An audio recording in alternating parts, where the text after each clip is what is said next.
Tonight's eFIXX TV is all about cables. That essential that powers every building, or at least it does, until we can find a way to avoid that copper. But copper, expensive, always going up in price. You know, is that area where, you know, you can shave a few pennies off a metre with that cable that's on special offer down at the wholesale counter? Can you? You're probably familiar with the word BASEC and approved cables. So that's made to a standard and checked. And we're going to find out about that tonight. But that might not be good enough for you. After all, cable is cable. You might just want to check out one of the special offer, but we've seen before on the channel, the ugly cable that looks like twin and earth, but has a dirty secret. And we're going to delve into those dirty secrets tonight with the team from BASEC and our friend of the channel, Aaron Walstor from Doncaster Cables. Boy, have we got an action-packed show for you tonight, possibly the most excited ever to bring you on eFIXX TV. We've got the generation game we've been suggesting for about 6 weeks we're going to bring to you. We've got the best ever Rick's tool time and some other fantastic things. And they've even promised me this evening that I'm going to have my first ever live fire on the show. So that's why I'm suggesting maybe the gas mask is here. Or is it because you had Naga chicken down at Mastabs, Gordon? Yeah, well, I don't know about tonight, but it'll certainly be needed tomorrow on a Thursday morning if anything's to go by. And past performance, we'll also be looking at some of those cables where people have loads of questions on. It's that SY, the YY cables, those control cables that, you know, usually air conditioning community fit a great deal of, and obviously is a departure from the regulations, which is something we're going to delve into with our good friends from BASEC. And I think they're in the green room. Can we see them in the green? Oh, there they are. Look at that. A collective. We've got even Aaron's come back. There we go. And we have, of course, got Aaron Walstor back from Doncaster Cables as well. Look at that fine cable reel. He's got the Lazy Susan in front of him as well. Absolutely, yeah. So give it a spin, Aaron. There you go. Back, there we go. So there's a top tip. Just scatter the water all over the floor. But anyway, that's coming up. So housekeeping from you. Yeah, safe hands from Mark there. You notice he nipped down and got that one. And I'm sure you've already spotted he don't look like the goalkeeper. He must look more like a centre half. He's got a bit of a Razor Ruddock look about him. He has there. Yeah, and in the middle you see him grinning away there. Yes, don't adjust your sets. It is Ryland. Yes, so there we are. We will be coming back to those in a few moments. Let's do the housekeeping first. Thank you ever so much for joining us on the live stream. If you are watching live, your comments are super important to us because we can pass them on to obviously the guys from BASEC. Also, if you're not watching it live, please leave those comments. We'll get back to as many as we can in order that we can, in future videos, be driven by the comments you leave for us in there. Okay, so make sure you get those comments in because, again, at the end of the show, we will have the register and we've got a new end roll where we've added some new names that haven't been there before, so make sure you stay on to the very end for that. We've got some great sponsors that we'd like to also thank for the show, so they're going to come up on the screen now. So they're our great friends and headline sponsor, the Lasico Group, which is absolutely fantastic. They've supported this from day one, and that's been great that they've done that. We've also got Doncaster Cables in the house and part of the sponsorship team for us. We've got the great people from Italy. We've got the Luden Palazzoli, as well as My Energy. We have, yes, My Energy, yes. And it's just behind your shoulder there. And we were one of the first people with that device, weren't we, back in 2019 when we were starting out. They called it the unicorn device back in the day. Yes. Our hands on it. Nobody thought they'd ever make one, and they did. So please make sure you get those comments in for us then, folks. So there we are. So that's what we're up to, Gordon. I think because we've got such an action-packed show, I don't think we can ramble on too much here before we bring these guests in. I think we do. Let's welcome our guests from Doncaster Cables. We have Aaron Walstor. From BASEC, we have Mark Froggatt and Matthew Sharman. Here they come. Come on in. Go, look. Don't be shy. Don't be shy. And it's good to see we've got some people in from Bosnia and Norway tonight. Oh, wow, we've gone global, I love it. So you're going to be, that means you're nowhere near the tool from above, so you're fine down here. You'll notice we've had to bring out the emergency chair. It's like a big family dinner when you've got more guests than you anticipated. And you delve in and Aaron's sitting on a reel of his own cable. Yeah, we weren't expecting him to be on really, but you know, as soon as a mic or a camera turns up, he's the first person in there. You open a packet of crisps, that bloke would show up at the presentation of it, wouldn't you? So welcome back, Aaron. Welcome back for the first time, Mark. And also Matty, so thank you very much for joining us. So obviously we like to get to know our guests a little bit, and we'll get to know them on the challenge wall in just a few moments, but first we'll take a minute each just to explain, as I used to say on Blind Date, what's your name and where do you come from? So we'll start with you, Mark. Okay, so I'm Mark Froggatt. I'm Technical Director at BASEC. I've worked in the cable industry for 25 years, worked at some of the larger brands in the world, so I've been at Draco Prysmian, Nexans, also British Cable Company. So I've been to multiple factories all around the world, so I've seen the good, the bad and the ugly. And so got quite a lot of experience and and happy to be here to have a good discussion with you guys. That's good. And Matthew, you're... I'm Matthew Sharman, Commercial Manager for BASEC. I've been with BASEC for 5 years and worked in the cable industry since 2011. Wow. And Aaron, how are you? Aaron Warstow, Doncaster Cables. Been at Doncaster Cables 16 years. Main responsibility is now looking after the factory. Strong technical background, used to be technical manager. Yeah, that's about it. Yeah. So I guess I would say anyone, if you've got any questions on cable, tonight is the night to ask them, because we've got the cable, what do we call them? I don't know, how do you call it? A group of cable experts. What would we Cable call it? Kings, isn't it? Cable Yeah, Kings. Cable Kings, we're in there with those. So, again, so 60 seconds to talk about yourself. Didn't mention you have any loved ones at home, any family, any children. Maybe you live in Milton Keynes, is that right? Yeah. So you're a massive Man United fan because you wouldn't go to the MK Dons. That'd be another one, wouldn't it? You could have mentioned all of that in the intro, but no, you want to just... We'll get back to Federer. Calm down. We'll come to Federer at some point. But we've got none of that background, so we'll have to dig away at your background as we go through, and we'll obviously mention where you holiday. Looks like it's Turkey to me, but we'll come back to that in the future. And Paul Elcock's obviously in the comments, Gary, is, he's saying Aaron looks uncomfortable on that seat, but actually he said it's more comfortable in our chairs. No. Look Look at at some this. special I've cushions. got a couple of special cushions here, and a little sneaky dock store as well, so he's managed to get that one in for us as well. So it's all good. So thank you very much, Paul Elcott's wife, not a Paul Elcott. He had nothing to do with it other than having a wonderful tasting ladies. Specially shaped for Gary. He's got some special cream he uses when he's sitting down in the Absolutely. Yeah. I've had a terrible back this week, so I was chuffed to bits when they turned up. So we're going to do the race wall first, We aren't have. Gordon? Now, obviously, you would expect people whose life is spent in cables, would be proficient at handling cables. Absolutely. So I'm expecting some fast times tonight, Gary. Yeah, are you? We're not leading anyone on. We wouldn't do that, would we? But while we ramble on about what we could expect, it's time to get your times in. Aaron's already done it. Yeah. Is he finished? Yeah, he finished sometime last year. He's in safe position down near the bottom there. So I was second once. yeah, you were. You were third once, fourth, fifth, sixth. Yeah, we can go on, can't we? So we want to obviously put your times in for what you think our contestants will complete the challenge time in. Now, if you think it's Mark who's going to win, put Mark and 3 weeks and 17 seconds for his time as a tiebreaker. If you think it's Matthew, put 5 minutes and 5 minutes and Matthew, and we'll see what we'll come in for those. So Jeopardy's there. You've got to first of all guess the right contestant, which one's going to be the fastest one, and then get the time. So if you choose Mark and he's not Mark, then obviously you're already automatically out, even if your time was spot on for what Matthew did. So that's why we can work those ones out. Electrical background, any sort of DIY in the background there for you, Mark? You're a keen electrician on the I side? like to think I'm good at DIY, but my other half will tell you differently. So. All right. Don't do your own electrics at home? No, definitely not. No. Part P, I'm not part P. No. Oh no, you haven't done that. You haven't done that 3-week course, no? Okay. And Matthew, electrical background? None, no.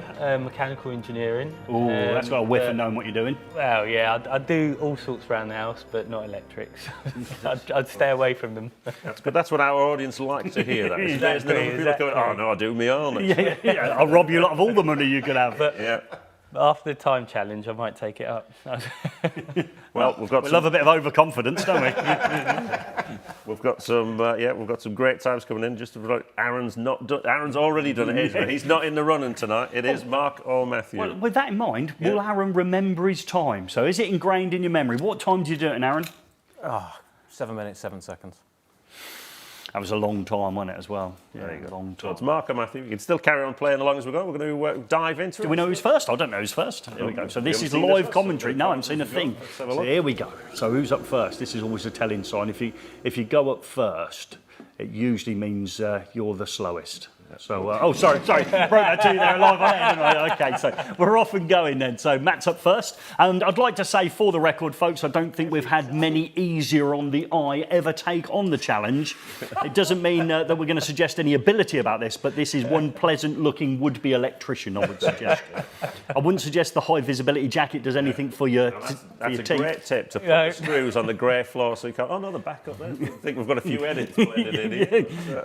Well, here we go. So that That went up nice and easy. Yeah. So that was nice and slick. So we're around Lasico Bend and we're into the Ludend Palazzoli consumer unit. So that's all good. You had 3 attempts. Obviously, that's a nice watch as well, isn't it? Pay well at BASEC, then, and that is some watch we've got on there. But Formula One man. So being a Man United fan and a Roger Federer at tennis, I take it your Formula One would have been maybe early days of maybe a Michael Schumacher before you moved on to maybe Lewis Hamilton to suggest that you did a bit of British. Yeah, always got to win. Yeah, apparently. Well, we'll see today. My money's on Mark. So here we go then. So we're into the connections in our RCBO. This looks quite professional. Some gun you've got there. You've worked on that one, haven't you? Yeah, you're a gym jockey. You're down there regularly? Yeah, I love the gym. Yeah, absolutely. Oh, here we go then. So long fly lead. Yeah, that's it. Oh, right, looping it in. This is a new one. Yeah. Right. Struggling there. Here we go. Concentration. So you're young enough not to need a pair of glasses. That arm is impressive. You thought of getting back getting some ink just to finish it off? That would look good. A little sleeve on that. You'd have it all going on, wouldn't you? So wow, that is quick. The good edit, I would suggest. What we're learning here is when you concentrate and you're not smiling. As well, otherwise it would have dazzled the camera. So, be reflecting off that high visibility jacket. would have problems with overexposure, but this is looking right. Aaron, any tips? Do you think this is Did going you right? give him the same dodgy socket as you gave me? Oh, dear me. Have a day off, son. Have a day off. Unbelievable. Still whinging about it. You're not bottom now. There are 3 people slower on the planet than you. Yeah. Mark, don't laugh too early. I'm not. So, here we go. So we're nearly finished. So it's 2 screws away from completing. They're now back on the top of the box. I think we've had a clever edit here. So we're hunting. I've got the right screwdriver this time. Earlier on, you were debating between 2 different drivers. Yeah, okay. Been in a lot of people's mouths. That's good. Yeah. Reminds me, I'll have to buy some hygienic wipes. Here we go. Wow. So that's it. So can we beat it, Mark? Okay, so let's see what your approach is. So here we go. Wow. That's it. I'd say this is relaxed. It's a race, Mark. Yeah, okay, I would suggest. Even try and look at the concentration there. It's Anyone? So it's razor rudder you're looking for, folks, on the old look. So screws on the top. Wow, this feels a little bit more leisurely, doesn't it? We've probably a few unfinished DIY jobs at home. Very relaxed. I didn't feel relaxed. Do it when I do it. Do you want to give us the story behind I don't want to call them bracelets, but the bracelets on the hand which hasn't got the wristwatch? Is there a story behind that? Was that a holiday you went on? No story. No, it's just it's supposed to give you good energy and all that sort of Oh, yeah. So they're more mystic megs. spiritual. Yeah, Okay, spiritual. yeah. We want to put another 10 on there. Yeah. Like a battery. Put a few more in. If you beat me, I will be so disappointed. It'll be unbelievable. Everybody at home's going, come on, Mark. If it looks slow, it might not be. So, yeah. Round Lasico Bend again and get into that Ludend consumer. Come on, we can do this, Mark. Taking up for the top. Yeah, look at this. So you've started smiling, relaxing into it. You know, what tool are we going? Side cutters. Like it. I bet you'll swap over now for the wire strippers. That seemed worthless, doesn't it? So, stripping away we go. Screwdriver on the floor. Always like to keep it handy. Big puff out there as we're looking for. That is the best camera angle ever, isn't it? The old face cam. Your watch doesn't seem quite as nice as Matthew's. Is it? It's a step counter. Is that a good one? It's a good one. It's a smart one. Yeah, it's a smart watch. Yeah. Does it tell you when you're going slow? It's not that smart. Well, They normally tell you a maximum heart rate, Gary, and tell you to ease off a little bit. Yeah, I don't think we got about 56. Yeah, absolutely. So just a socket to go. It might be quicker than it looks. I very much doubt it, but it might be. So here we go. So, do you get stopped in the street because you look so much like Razor I've been Ruddock? stopped a number of times. Yeah. Yeah. Razor. Yeah. Get a few razor shouts. Yeah. That's good. Yeah, I bet you like that. Were you Play along with it. a West Ham or Liverpool fan back in the day, or Spurs? No. I'm a Nottingham Forest fan. Oh dear, you don't like football then.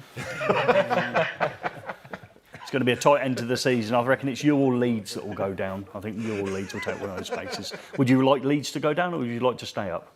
Oh, I'd like not to say anything while I'm in Leeds or in the Leeds area. Oh, I forgot Rick's a fan of Leeds. Yeah, it did come to me. Oh, is he? Are you a Leeds fan as well? Oh, right, okay. Got nothing going for you. It looks like we're nearly done here. Wow, it's... It did seem to take a while. I forgot that was still going. Meanwhile, back in the range. Think how long yours took, Aaron, in real time. Yeah? Okay, here we go. So we're in. So I think we've probably got a gist of maybe who's got the fastest time. So if you've put Matthew down, you might be hoping for the right time, I would suggest. But we never know. We might hoodwink you. There we go. Well done. Congratulations. Well, I mean, well, guess yourselves. Looking at the leaderboard, obviously you don't know the times. Mark, where do you think? Well, is anyone you recognise on there that you'd like to sort of be above? Well, there's a couple I recognise, but I think I'll be a bottom dweller somewhere. Do you want to be above Aaron? Do you think that's? I'd love to be above Aaron. Yeah. Anyone on there? Any names? Aiming for mid-table. Mid-table. Oh, Man United fan at heart. I love it. Do you remember when they won the league? Yeah. How many years ago was it now? Probably 10. 10 years ago. Well, you're about 12 at the time. Right. Yeah. Right, so Ricky, give me some scores up here. Oh, yes. Oh, yeah, he's got some score. Even I don't know the time, so this is exciting. Well, we'll go with Matt first. Actually. Matt first. You ready for this? No. So you did this in 5 minutes, which doesn't put you up here. No. I'm going to have to start crouching down here because 5 minutes these days is down here. 5 minutes 20, just below Shahid Khan. Oh, okay. And he's an electrician. Wow. Yeah. So that's commendable. That is good. We'll just tuck you in there until we can do some rearranging on the board. Mark? Do you want to stay down there? Is that what you're saying? I'm looking across at Carl there at 9 minutes 54. Well, let's have a little look over here at Carl. But the good news is, you're not on there. Yeah, it might be a 9 the other way up. It's actually a 6. Oh, yes. You're actually me above Aaron? Oh, no. 6 minutes don't worry. and 13. Is he above Rick? He's above. Yes, he's above Rick as well. Oh, double win for you. That is commendable. Only do we test Mark. We wire him quicker. How did that happen? Hang on, let's bring on Whinge Cam. I was really confident. I'm so confident. Oh dear. That's a good result. Yeah, good. Well done. Great fun. We've had a great time today, and we've had a bit of a laugh. As you'll get the gist of that as we go through what I think is possibly the best show we've ever put together for you live. So unless you're watching on catch up, it's the best catch up one we've ever put together as well. Brilliant. Thank you very much. So that's 2 commendable times, and you're above Aaron, which is the main thing. And you've got some bragging rights in the office and bragging rights when you visit customers as well. So yeah, the fastest actual cable approval specialist on the board. Actually. Wow. Okay. Yeah, thank you. Yeah. 520. Yeah. Twice. Oh, wow. Consistent. So you didn't improve in your last run, is it? No, yeah. We're saying that was. What a waste of time that was. So yeah, above Aaron. Got a hashtag above. That's good. That's good. I bet you've got it now. So let's go. Aaron's not happy, is he? And you said how rubbish it was as well. You think what we lived through I with saw your... his second run, he was 10 minutes 30. I thought, I'll go outside, I'll take a phone call. Now look what happened. He undertook chopped another 5 minutes of I it. went and rung the wife and kids, I'm like, I'm going to win tonight. Someone coming below me again. Oh, spoke too soon. Oh, there we go. Well, so we're moving on to the meat and veg. Are we not looking for who's got the best time? Do we not know that time winner? They're going to come that later? Or Come back later on with Come that back that one. later. So, Yes. so do we need to make a confession about the post? How's the post going this week? Have you inquired? It might appear the post. We've seen the post today. Have we? Yeah. Right. So, See it move wow, past the so- screen later on. Okay, well, we'll wait for that one, won't we? See if the post has gone out.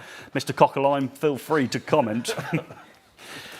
He's on. Yeah, I bet he hasn't been to the post office recently. Yeah. Okay, right. Okay, so let's go with BASEC. So first of all, it must stand for something. Do you want to take that one for me, Mark? Yeah, so it was originally the British Approval Service for electric cables, and now it's the British Approval Service for cables. So BASEC is a TIC business, a testing, inspection and certification business, and we are basically policing the UK cable market to make sure that the cable that is supplied into the market, which is BASEC approved, is compliant to the standards in every aspect.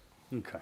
So I wouldn't say necessarily police, but you're giving it that rubber stamp that this is a quality cable. yeah, I like the police bit is because you go back and have a look and check, don't you? Yeah, it's quality assurance. Yeah. And when you took out electric, is that because the data cable world has joined us? Is because that what you're thinking? the cable world is kind of expanded, and there's obviously there's data, there's control and instrumentation. There's lots of things other than just purely electric cables. There's some more money to be earned, in other words. You didn't want to change the name to Yeah, okay, so that's why it's still BASEC. But I mean, people obviously be familiar with BASEC because you see it stamped on loads of cables. Yep. So if a cable hasn't got BASEC stamped on it, you will never see it. Is that the... No, I mean that's the I mean the intention for us is that we would like. There's lots of specifiers across the UK construction market, UK other markets as well, that specify BASEC into projects because of the assurance that it gives them. So it's the assurance that what they're putting into their project is what it says on the tin. You know. Yeah. To go back to the Ron Seal analogy, but yeah. So what we do, we will test cables from every plant that is BASEC approved, and there's sort of 70 plus of those now across the world. We'll test the cables twice a year, and a number of cables, so that we're assured that their processes are sufficient to make repetitively good quality cables. We'll audit them twice a year, so it's a full service of ensuring that the cables that come into the market are compliant to the standards that are required. So it's not make the standard once, pass the test, Exactly, and then start having an inferior product dribble out over time. We've all seen it, and we were quality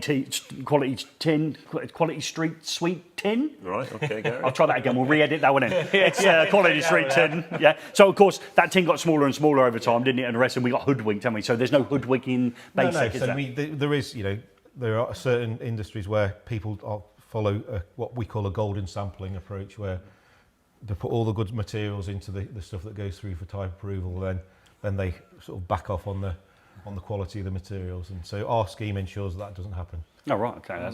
And how we do that is by constant surveillance testing annually, taking unannounced samples, turn up unannounced, take samples by an auditor, and also take samples direct from the UK market as well.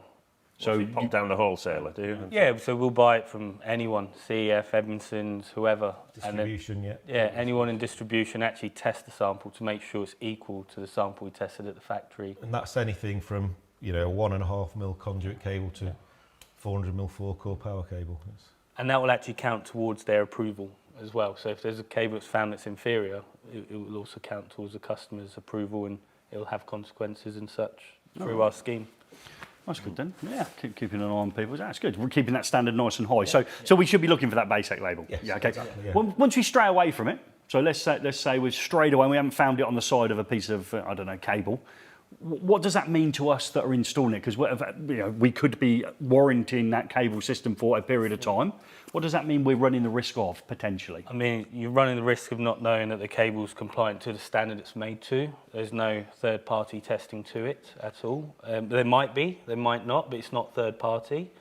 And if it's tested by BASEC, you can be assured that annually it's tested, it's constantly meeting the mark, and it's meeting the marks within the British standards. Obviously everyone knows of the how expensive copper is, so we're constantly making sure that there's enough copper in the cable.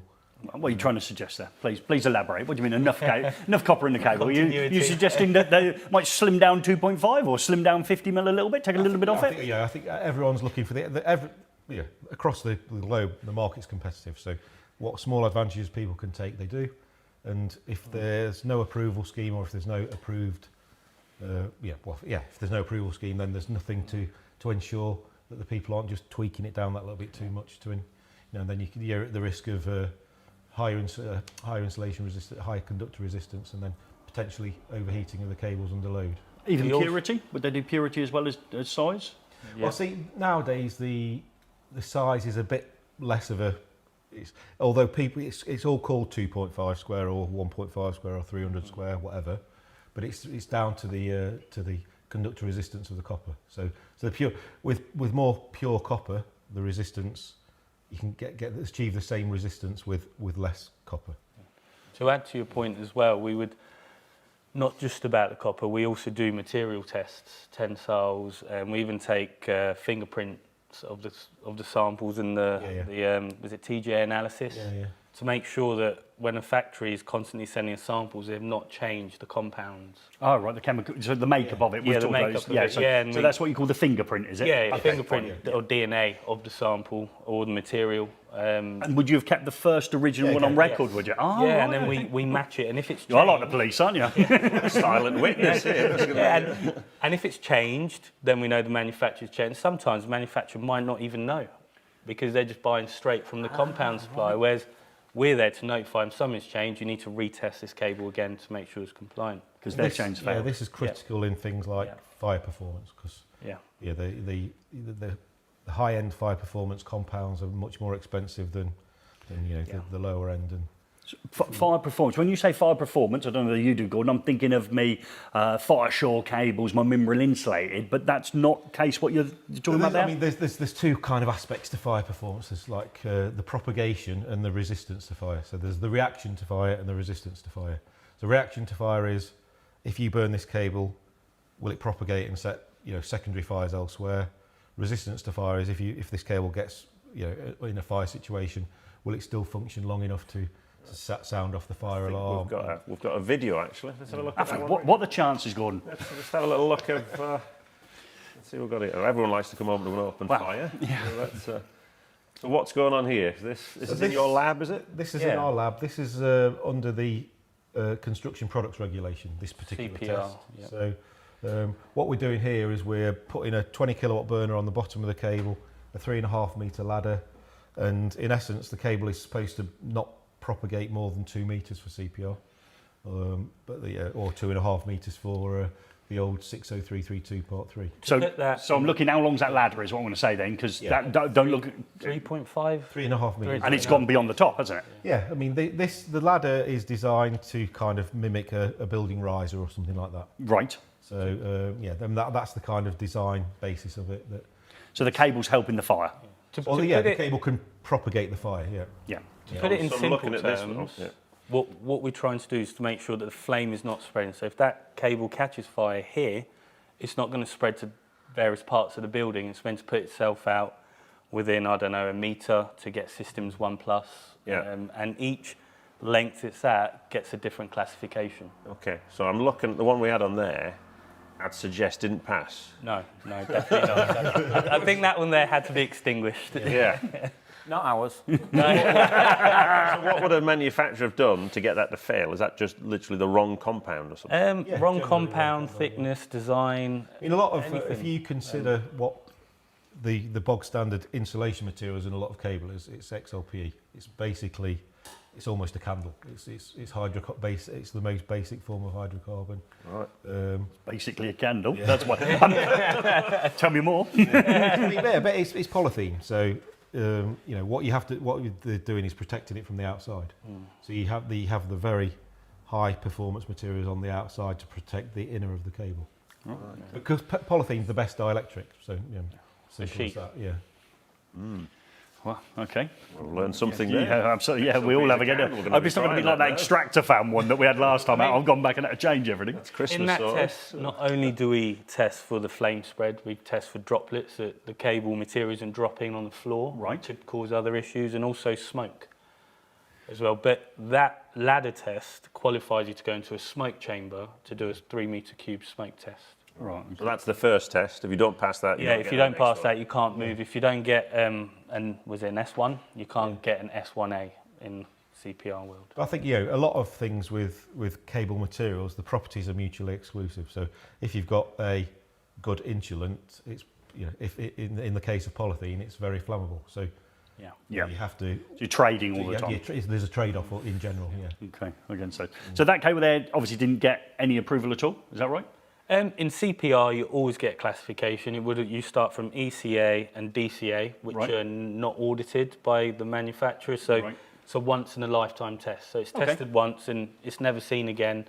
So actually, compounds could change without the manufacturer knowing. But if you go for Systems 1+ with CCA and B2CA, under Systems 1+, we're constantly auditing the factory twice a year for factory production control, and also testing it once every 3 years, and the manufacturer has a responsibility to test it once a year to make sure it gets the same grade as BASEC's given it. Okay, so that 3 metre ladder test, give me an example of a cable that we all hear about that would fail that test. So wouldn't be one of the ones. So is there a cable out there you can say, well, that cable there, style of cable, obviously not manufacturer of a cable, would fail that test?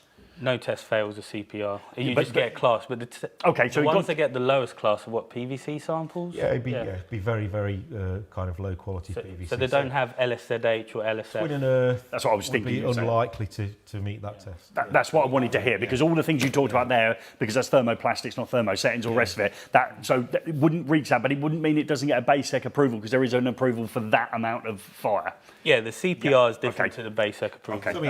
So, just to be very, very quickly, the CPR starts at ECA, which is basically a Bunsen burner test. So, Yes. So if it meets the requirements of the Bunsen burner test, it can be CPR Yep. rated. Yeah. Yes. So the majority of your PVC twin and earth Yes. would probably be ECA. Okay. So cool. it would perform pretty badly on a ladder test. Yeah. But it would meet the requirements of a of a single wire burn. Okay, that makes sense. That's for everyone out there listening, and so they've got a sort of gist of that. So the CPR you have to have on cables, is that right? Is that Yes, the CPR is to get sort of CE marked and UKCA marked. Right. It is one of the tests that you need to do. So any construction Product regulation. needs to have a UKCA in the UK or a CE right? in the EU. Okay, but can the manufacturer just apply that themselves? Or does No, Right. they'll They have get to an have a FCA. test. So at the lower end, as Matt said, what's called System 3, they can do a one-off test, and that is so long as their factory production control maintains all the materials are the same, they can keep that until the materials change. But at the higher end, which is used in hospitals, shopping malls, high areas of human traffic, Yeah. then it's much more audited, much more. And can you see that on the label for cables when you buy Yes. it? Yeah. Oh, right, okay, that's something I didn't know. So you can have this. The Is DOP and stuff like Right, I that. think we'll almost need to do a video on understanding that CPR label, actually. Yeah, you'll be coming back, lads. It does get quite complex. I think the best, very basic bit of advice, because it's so such a complicated subject, is there's a grade which is FCA, so a class F, and that's the only thing that the UK regulations say you really want to try and avoid F, because that means someone is compliant with CPR, but they're choosing not to test it. So it's So they're making FCA means we self-declaration. haven't done anything on this. Yeah. So an that- FCA that's means the- you're not allowed to use it in a construction project. Okay. Because people get lulled into a false sense of you see that CPR label and you think, oh, someone's done something here. But actually it could mean this is fantastic and it's been tested and audited, or it could mean this is absolute rubbish. Like Aaron said, I mean, people can mark it FCA, but that means they've tested it themselves and they're self-declaring it. And An it's FCA hard to basically trust. means it fails to meet the requirements of the single wire burner. Exactly. It fails to meet the requirements of the Bunsen burner.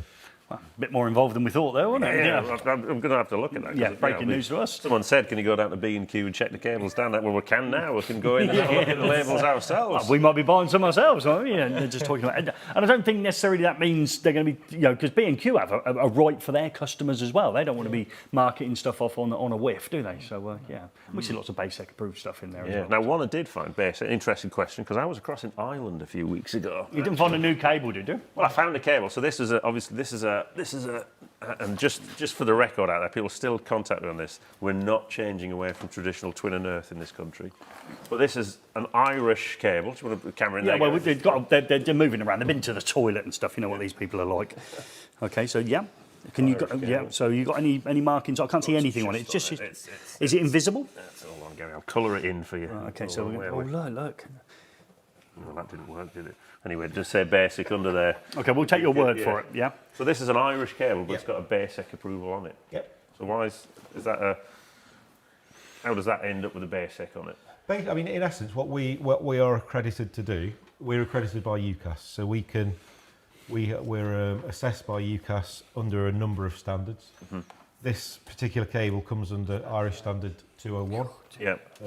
And we have the expertise and the capability to assess and test that cable. Yeah. And it's the requirement for BASECs accepted in the Irish market. So Right. So the IS standards. Yeah. So you've ordered that to the Irish standard. yeah, we've tested that in accordance with IS 201. Yeah. And it's met all the requirements. Oh, that's So that doesn't mean just because it's got a BASEC stamp, we could bring it over here and start clipping it diagonally across. I mean, like I say, the main difference is that as opposed to having an uninsulated earth, there's an insulated earth in there, Yeah. and it's a full-sized insulated earth. Yeah. We'll come back to that. It's a circuit protected conductor. Okay, Doesn't circuit fit in any protected conductor. clips. Yeah. Yeah. Well, you have to spray them out a little bit more, don't you? Push them to the limits. They're making it in 25 mil here as well. Sorry. Yeah. Too soon. Yeah, we did an April Fool's on that cable. So it's, Yeah. And they even caught somebody out in Rick's class. I'm going to Rick's class next week on Tuesday. I'm going to meet his evening class. They won't watch this. They haven't worked out that Rick is part of the eFIXX team, which is hilarious. And one of them in there asked the lecturer this week, why are we bothering doing the adiabatic equation? Because I watched a video that says in 2024 we'll be knocking it on the head. And then spent the rest of the time explaining to the class that eFIXX had made a video where Rick asked him to check the date on when it was released. And they still haven't rumbled him. And I know where he sits in the classroom. It's on the left-hand side at the front. So he'll be winning a sticker when I see him.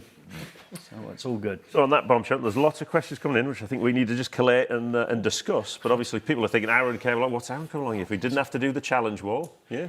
So we have to. We obviously have to. We gave Aaron a little mission today as well, and the younger members of the audience might not remember the generation game, Gary. The generation game. We've been promising the generation game ever since Jen joined the team, haven't Yes. we? And is it this week we're having the generation We're game? off over to Joe, who's been on the generation game. It's And fantastic. Aaron's one of our first contestants. Ooh.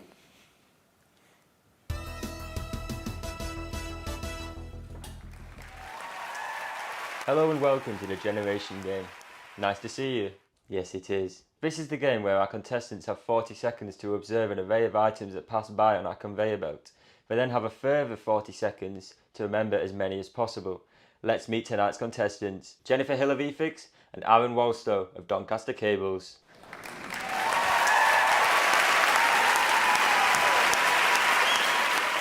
So Jenny, we'll start with you. How optimistic are you about tonight's game, considering it is named after yourself? Not very optimistic because I've no idea what they're going to be put in front of me. It's all going to be electrical things, so I've no idea. Aaron, how about yourself? How are you feeling about tonight's game? Quite nervous. So I'm happy with the electrical items, but I've never actually seen the game. Well, I'm sure you'll both smash it. Let's get straight to it. Take those doors away, please. Now you two, remember, lots of objects are going to pass before your eyes, okay?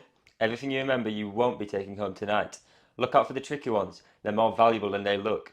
Okay, best of luck. Your 40 seconds start now. On tonight's conveyor belt, we have an eFIXX cable, the Rumpertech X board, an eFIXX stencil, Makita kettle, Ken glasses, some long nose pliers, a single blue ferrule, an RF Solutions pint glass, a My Energy Harvey, a Luden Palazzoli fire-rated isolator, a cuddly toy, hooray!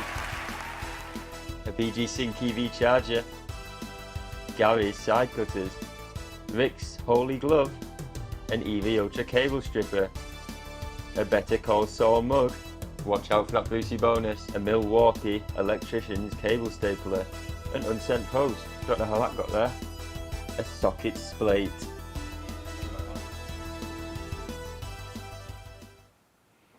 So there we go, back to it. These two now have 40 seconds to remember as many of those objects as possible. The time starts now. eFIXX cable, eFIXX stripper, Rumpertech X board, a single blue barrel, Rick's Holy Glove, Gary's side cutters, Pliers, cutters, Milwaukee cable stripper, RS Solutions glass, Makita kettle, oh good one, cuddly toy, Rick's book, glasses that you wear, In there, a drinking glass, a mug. Needs to be more exact than that. cold soul mug, Well done. I must have got loads there. Keep them going. You've not got half. Stencil. oh eFIXX stencil, Stencil. orange An boxes. envelope. unposted parcel, Time's up.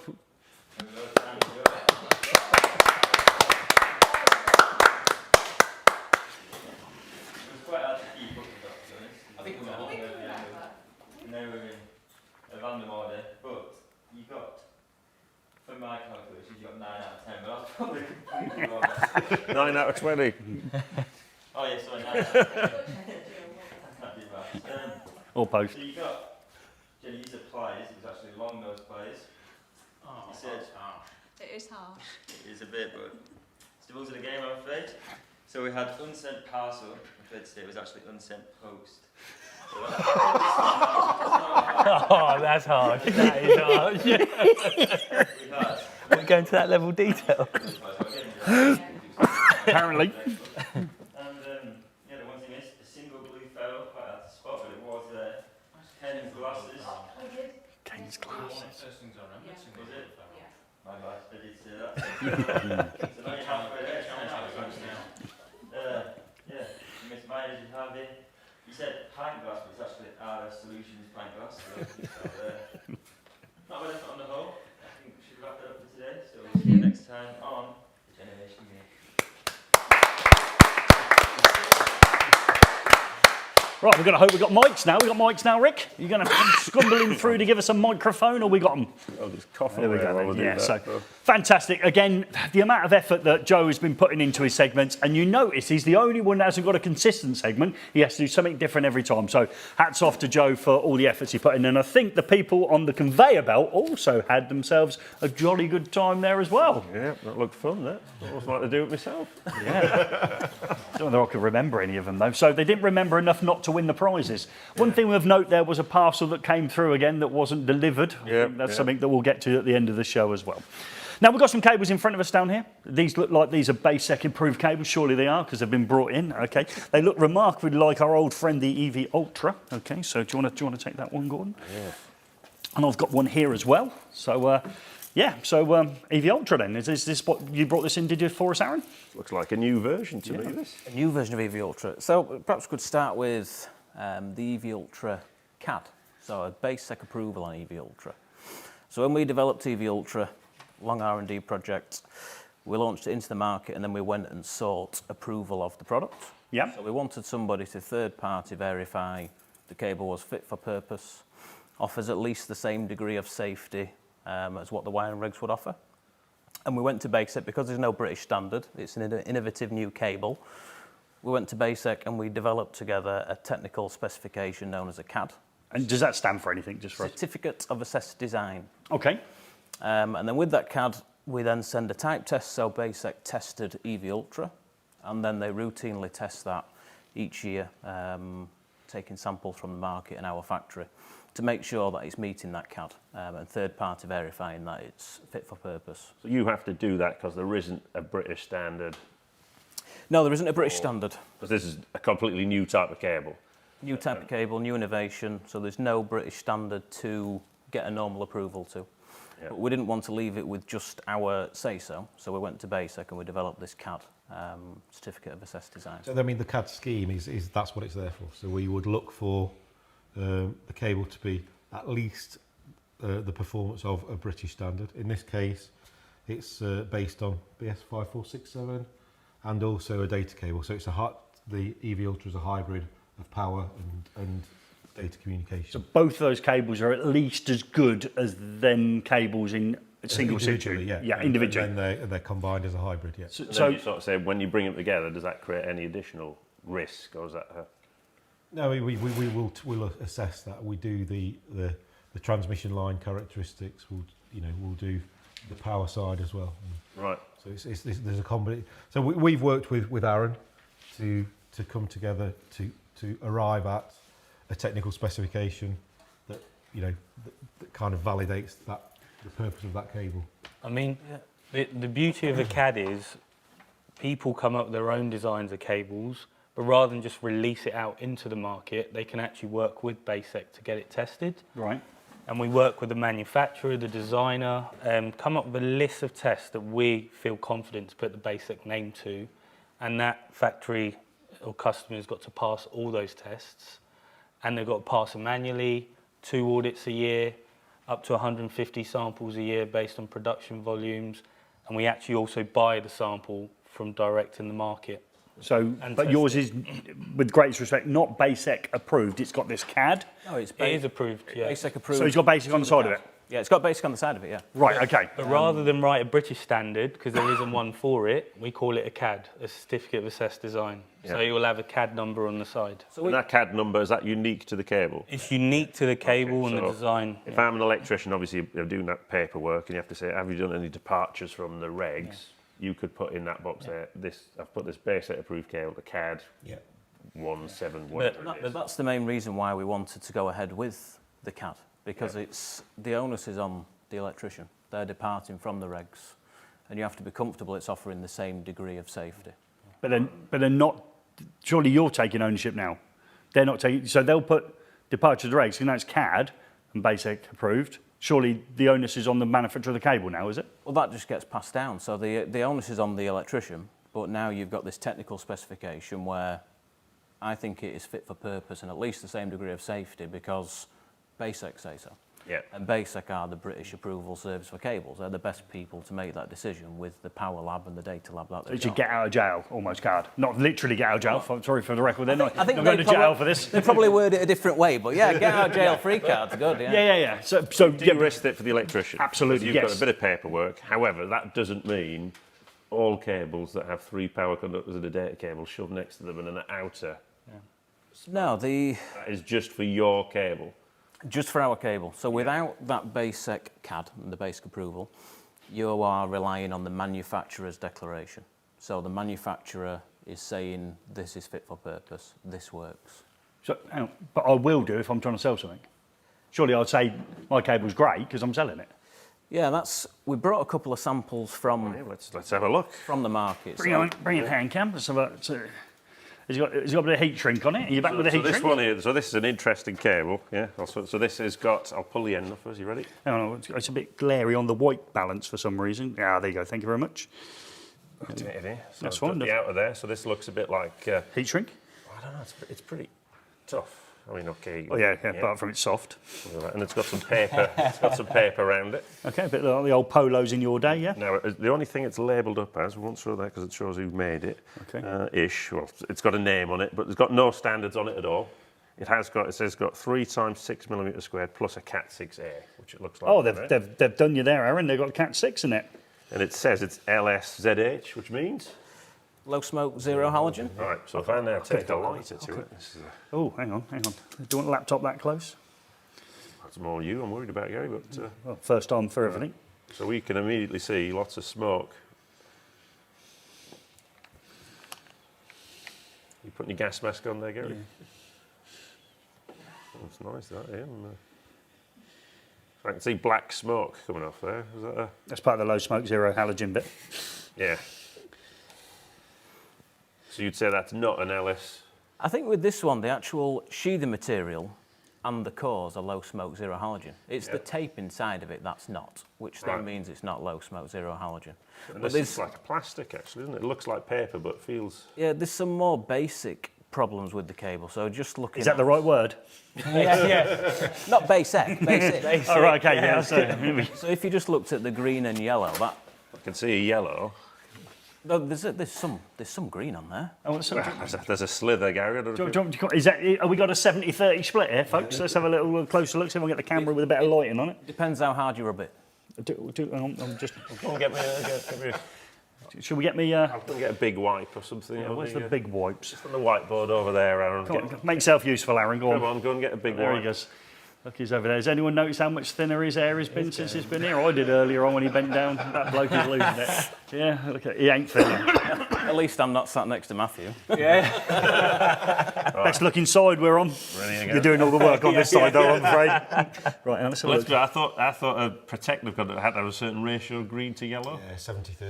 Right, so I'd say that's probably 397. Right, but then if I do this, I can just rub it off. No, you can't. I can. It's gone. No. You have as well. Wow. Which is. I think. Well, I'm not that bothered. You're not bothered, Gary? No, because I've now got yellow and blue. I'm thinking I'm back in the old days. If I can just put a bit of red sleeving on the brown one, I'm all over this 3-phase cable. Yeah. Well, yeah, you can't. You're not allowed to oversleeve a protective conductor, but yeah. Well, it's not protective conductor. It's the yellow. The yellow now. It's L3. Wow.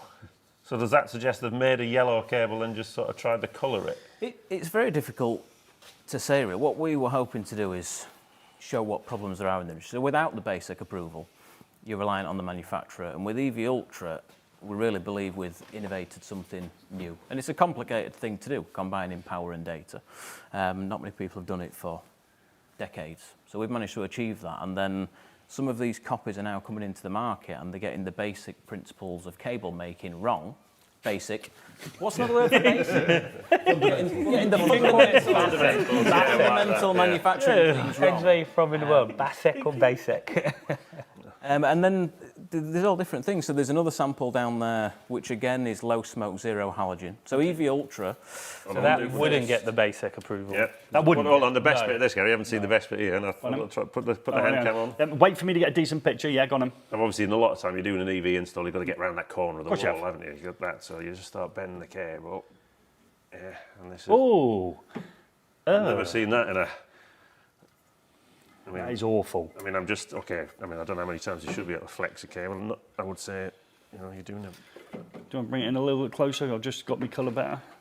Nice. It's like conduit when you don't put the spring in correctly. You got a bit of a kink in it, a little grease. Yeah. So yeah. So you'd say that wouldn't pass a basic.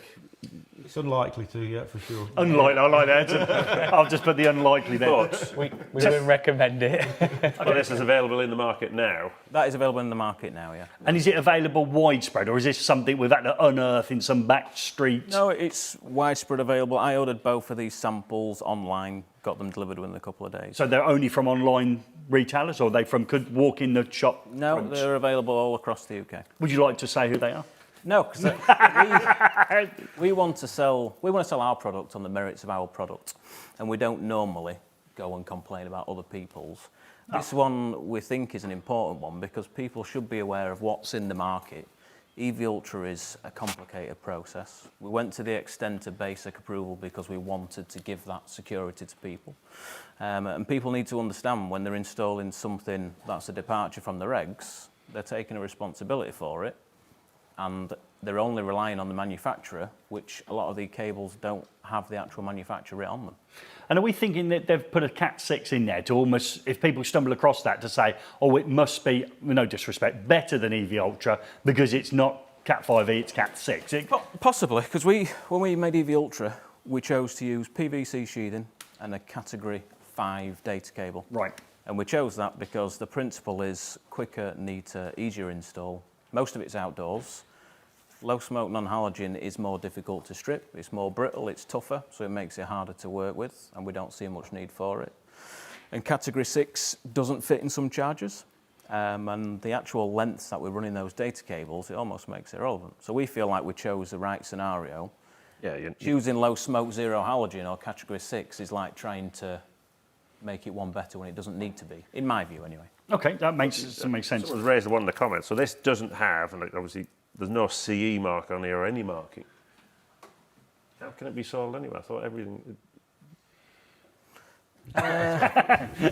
Aaron's thinking now. Yeah, I don't. It depends if it's used internally, I suppose, or if it's purely external. External wouldn't be classed as the CPR. Yeah. That would be So that's it, right? Yeah, if it's low voltage directive. CPR is only if it's inside a building. Right. But obviously, a lot of EV chargers start on the outside, and then sort of there is that little bit. Exactly. Yeah. I mean, we've certainly used eFIXX inside. You know, there's a meter outside, and then we're under the floor and back to the consumer unit. Oh, interesting. Great it's question. just amazing. Great This yeah. is- Rubbish. That's awful. Yeah. Okay, next exhibit B. Exhibit B. So if I bring hand cam now and have a look at this one here, I think we've got a bit of an issue here that you brought up earlier on, Gordon, when we were looking at it. We've got all this lovely, reminds you of your packet of polos back in the day, trying to unwrap them to get to the last three. What's the problem with having the metallic sheath here on our data cable when we're thinking about maybe EV chargers and fault conditions? Yeah, we just have to be careful. Obviously, EV chargers have a pen fault protection back at the distribution end. And if you're not careful, you end up accidentally re-exporting your earth connection. Right. As you call it, CPC, Gary. Well, And only when it's the right answer. Because chances are the data cable hasn't gone through the contactor that switches that in a pen fault. Well, it won't do it on, will it? Yeah.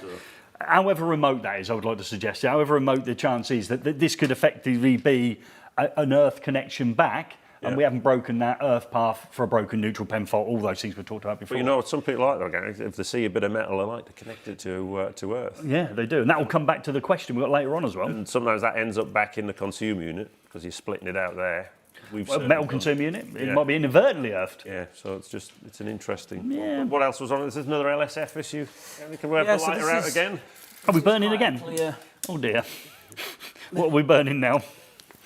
Right, okay, so good. I thought you were going to burn it on my knee. Right, let's So bring... you can see on that one it's quite a clear. Right, I've got to just show a little bit of this, shall I? Let's see. Yep, so low smoke, zero. LSZH. Yep, okay, yeah, good. And then we did bring the mask for this, but if we burn it for a little bit. It's all right, we'll wear it. So you can now see these Oh, wow. Yeah, quite dark black. definitely smoke zero. coming That's, from there. that's no smoke. I can't see anything. Nothing to see here. Well, it stinks in here now. Yep. Yep. Yeah. But to any electrician, you're taking the writing that's on there, and it's low smoke, zero halogen. Well, it's not. Don't worry. Yeah, wow. And again, can I just pick that up anywhere? Yeah, commonly available. Commonly available. Yeah. Unbelievable. And these effectively are competitors in the marketplace for people who are thinking they're getting an EV Ultra cable. Yeah, competitors is the wrong word. They're not a real competitor, but you have to class them as a competitor because it's not a like-for-like comparison. EV Ultra ticks all the boxes of providing the innovation and then all the safety features, the backup from BASEC, and ticked every box to make an electrician's life easy. Oh, I like that statement. You coined that one yourself, did you? It just all came into making an electrician's life easier. Yeah. It's not right on the back of my hand at all. I mean, the truth be, you've spent time, money investing in a product, pioneer in the market, as people do are innovators, and then... Was it 18 months to get EV Ultra in? Yeah, I'm really passionate about this product. 18 months, led that research and development team. Great project to be involved with, and we really feel like we've added something into the industry where it does make people's lives easier and either increases the amount of chargers they can install in a day and increase the turnover, or get them home earlier so they can spend more time with wife and kids. In basic terms, you invented EV Ultra and you're over the moon like I would be if I'd have invented it. Yeah, in humble basic terms. Well done. Yeah. You've done that. No, well done. Yeah, I'd want my face on the side of the cable. I would. And you're going to put another Cat 5 cable in yours? You're going to go for an EV Ultra with a second Cat 5 cable at any point? Do you think there's a need for another one in there? Oh, I think Gary's just ruined a complete marketing campaign that we've had. But yeah, no, we're going to look at adding a second Cat 5 into EV Ultra. Right. We believe that's going to add some value to certain installs. It's been requested by people. So it might be something that comes down the tube later on, like? Yeah, I don't think it's too far off. Probably the first advert campaign, what we were going to launch and build some attention to it without telling people what it was, but you've just told them. We're probably going to be a few days. Yeah. No, I'm only joking. So yeah, we're going to, that'll be EV Ultra Plus. Oh, that's a nice name. Where did that come up from? This is Gary's name. So Gary. Sorry. I've just invented something. Hang on, come back to me, camera. Sorry, what's it going to be called, Aaron? EV Ultra Plus. Oh, what a lovely name. I look forward to the royalties. Yeah. But to summarise that, you've spent a lot of time, money, investing in it, getting the cable to market, speaking to BASEC, making sure it's safe, and people can be confident and used it. Yeah, where some other people have sort of sent us, probably bought a sample actually, and just said, will you make us some of that? That's how it feels. Yeah. I don't know with anyone else in the comments is, I can't believe in this great country where we're so passionate about what we do for a living that these two cables can smuggle their way onto a very well-known counter somewhere or website and be suggested to me that I can install them as a safe and compliant wiring system when I'm such a proud electrician. I don't get it. I don't see how it can happen. But that comes back, you're doing it, yeah. You almost need the police to police all cables, really, not just the ones that are already been prior policed, don't you? You need to have the ability to go in and say, well, hang on a minute, this is a bit low smoke and a bit average. It's a bit of a, yeah. That falls back down to the electrician, isn't it? You're buying a product, and you have to make sure what you're buying, you're comfortable with. It comes from a reputable source, because you can go on a well-known online retailers, Gary. Yeah. There's quite a few of them now. Some of them who, I think a lot of it does come down to education, understanding, though. If you're given something and you're told that that's right over a counter or from a manufacturer, most people will assume that that's right. But that's what people like BASEC are here for. You need to know what you're installing. You need to trust whoever's telling you it's the right thing, whether that's BASEC or the manufacturer. If you can't look on the side of something and see who made it, I personally wouldn't be installing it. But I can't get over how Simon or Susan at the wholesaler would be passing this over to me, and I've taken them as trust. As an electrician, that's what I've done. I don't expect my wholesaler to be selling me something that might be, and I don't know because I'm not testing them, might be borderline what it says it does on the tin, and I've just took it off them because I've trusted Simon and Susan. Yeah, and the problem is Simon and Susan might also believe it's the right thing because they might have the data sheet. Yeah.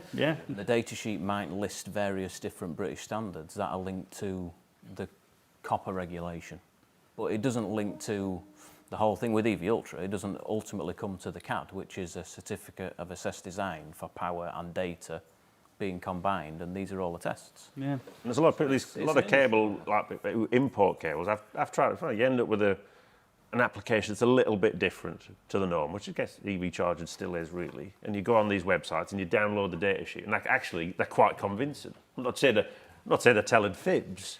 They're telling the truth of the data, but you don't know what the data is. Yeah, so they're right. So they'll say it's BS. I don't know what the BS for conductor type is, isn't it? 60228. There you go. You know, you've been doing this for years. You know all this. Not been out for a while, have we, Mark? It's cable pub quiz tonight, folks. Join in. Get your team at work. We've got 7 hours.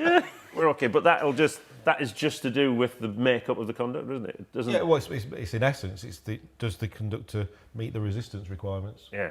So the conductor's got enough copper. Yeah. Got enough copper, but it doesn't mean the whole thing is No. approved to a standard. I mean, most standards are a combination of a number of other standards. It's the material requirements, and then the test requirements as well. Yeah. So that's great. So that validates everything you've done down there. And we've been to Doncaster Cable on many occasions. We've got some great videos out there as well that we've made with you because we love the things that you do at Doncaster Cable. But we've danced around it maybe for long enough. The SY and all the rest of all those alleged cables that are maybe not cables in the sense of final circuits and all the rest of it.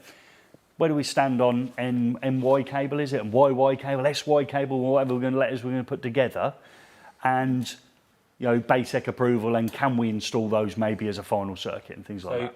So we've written standards for SY, YY, and the reason we wrote those standards is because the current cables in the market were just so not inferior and not good or fit for purpose because they were cracking. It's less standardised. I mean, I think I've seen it on one of your previous videos where Aaron explains that like VDE 250 is not necessarily a cable design standard. It's a compendium of other bits and pieces of standards. I think for you to do your departure to BS 7671, you need to be able to hang your hat on something. Yeah. I mean, the other thing that we discussed previously as well is the control cables, which is what they're made for. Yep. Are generally flexible conductors. And if we go back to EN 502, 60228, 60228. I was thinking that. I didn't want to correct you. Get back to EN 60228. The resistance requirements for Class 5 flexible conductors are different to the resistance requirements for Class 1 and 2 solid and stranded conductors. Right. Which is strange. So you're still calling it 1.5, 2.5, 4, 6, 10, 16, whatever, but the Class 5 conductor and have a higher resistance than the Class 1 and 2 conductor. So if it's odd. Yeah, it is odd. So, back in the day when I was out there in the field, that was so long ago, and you saw a lot of final circuits in factories, especially in eFIXX, okay? They'd be saying they're using tables from BS 767 of similar cross-sectional areas to work out current capacity and volt drop. From what you just said there, that ain't quite right then, is it? Because we're not comparing apples with apples, because this is a Class 5 flexible cable. So you couldn't go and say, compare it to something with, I don't know, the same type of insulating material, but Class 1 or Class 2, because they wouldn't actually have the same current carrying capacity or volt drop, would they?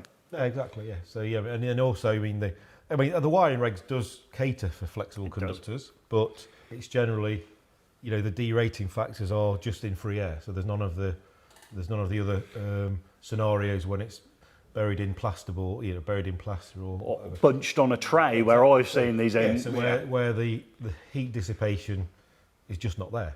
So there's lots of issues. But you did say I could get a BASEC approved SYFlex. You can do. So why would, as a manufacturer, if I was making SYFlex, why wouldn't I go and have it BASEC approved? What's the upside for me as the manufacturer and the downside for obviously getting it? Is there anything there between what I'm going to do with my SYFlex looks similar and what it's going to look like in the real world? There's a number of things. The main one is, as we said, the SYYY. It's not really compliant to a standard as such. Right. So there's a huge variability in insulation thickness. There's a huge variability in braid coverage. There's none of the materials are particularly specified. When you say braid coverage, is the amount of braiding inside, say, an SYFlex? Yeah. So over the years, I'm glad you brought that up, because over the years, it looks, I see a lot more Space. Spinning hair, Yeah, absolutely. Middle Aaron. age, Yeah. It's like, strands of- but you, I noticed when I used to do them, when I first did them, I really felt that braiding was hard work and the rest of it. And over time, I used to be able to rip it out with my screwdriver. Yeah. So you got I mean, a in lot of, essence, the braid isn't there to be a mechanical protection. It's Nope. there to be EMC. Yep. You know, so, so long as the the braid meets the transfer impedance requirements or whatever, some for the EMC requirements, then it meets the requirements. I think sometimes SY is used because it's perceived to be an armoured or mechanically protected cable. right. The reason as well we write the standard is to hold manufacturers manufacturing this cable accountable. Because if you've got manufacturers wherever in the world producing it so cheap, there's going to be a letdown in quality. Whereas if there is a standard out there, they all have to make it the same way to get the BASEC approval. Right. So you're not going to get variability in cost, first of all, and you're not going to get variability in quality because people trying to reduce the quality of the cable they're manufacturing to get a good selling price or a good cost. So this controls that across the whole market, and they get quality cable with BASEC approval on it. But there's a risk as electricians, because all these standards, you've got those German VDE standards, Yeah. were probably designed for an applications that Germans understand very well. Yeah. It's probably building machines. I've fitted loads of YY cable. Oh, yeah. Yeah, because used to install a lot of German machinery. Ferrules on the end. Ferrules on the end, and someone runs the end over as a forklift, and you spend the rest of the week re-terminating that 50-core cable. Is that from experience? That is from experience, yeah. So, but that's for that machine, isn't it? That cable's been certified for that machine, and you trust they've provided a cable that's suitable for their purpose because they know what it's used for. But there's always a risk that you take a cable that's designed for X and use it for Y, and I think people have taken that the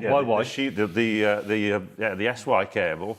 And so, it's armoured like air conditioning. People love it. Oh, I love it. I think it's such a grey area, and you hit the nail on the head there because it was originally designed as a control cable, interconnecting machinery. Yeah. And people liked the feel of it, liked the use of it because it was thinner insulation sheathing and started using it.